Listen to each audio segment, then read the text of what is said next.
Workers cut an ordinary-sized car in half using cutting wheels. Before cutting begins, the inside of the car is stripped away, along with other components, such as the gas tank and drive shaft. Workers cut away the inner support structure and cut across the floor of the car with a reciprocating saw. The car is now completely cut in half. Workers wheel the back half of the car away from the front half. They place the back half on the exact spot where the limousine will gradually be assembled. The construction department employees insert steel frame rails into the front half of the car.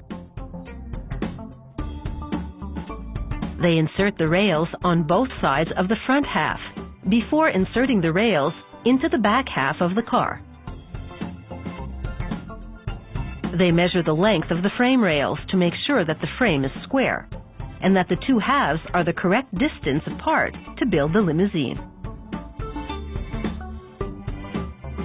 A worker welds the rails to the frames of the front and back halves of the original car. They position the drive shaft tunnel, which houses the steel drive shaft and exhaust pipes, and weld it to the original vehicle tunnel. They position the floor, which is made of galvanized steel, and weld it to the frame rails and tunnel. They weld the steel roof rails into place.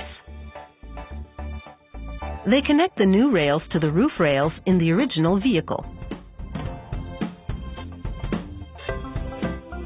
A worker welds a vertical side post into place. With a level, he checks that the post of hardened steel is perfectly vertical before welding the base of the post to the floor frame. A roof panel made of galvanized steel is put in place. Workers install the limousine's bar. They've already installed the steel seat frames. Next, they install an outer body panel, complete with hardened steel crash bar. They screw the panel into place.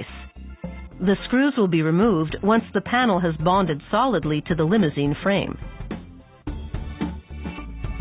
A worker sprays on 3 coats of paint, then applies 2 coats of protective clear coating. Once the painting process is complete, workers install the laminated safety side glass. Another worker sprays contact cement on the roof of the limousine in preparation for the vinyl top. He stretches the vinyl across the roof and, with his hand, presses the fabric down into the crevices. Then he carefully trims off the excess. He presses a strip of chrome molding into place on top of the vinyl. Workers in the interior department install the back of a leather seat and the leather bench seat. After reupholstering the original rear seat to match, they return it to its original spot in the back of the limousine. A systems installer connects the electrical systems for the control center, located behind the driver's seat. A panel lists relays and fuses. The original center console is then reinstalled. A worker installs a video monitor in the limousine. Next, he rolls out the floor mats. The acrylic disco bar lighting system is tested. In just 21 days, the original car is transformed into a luxurious limousine. With test drives and quality control checks complete, enjoy a ride in the lap of luxury.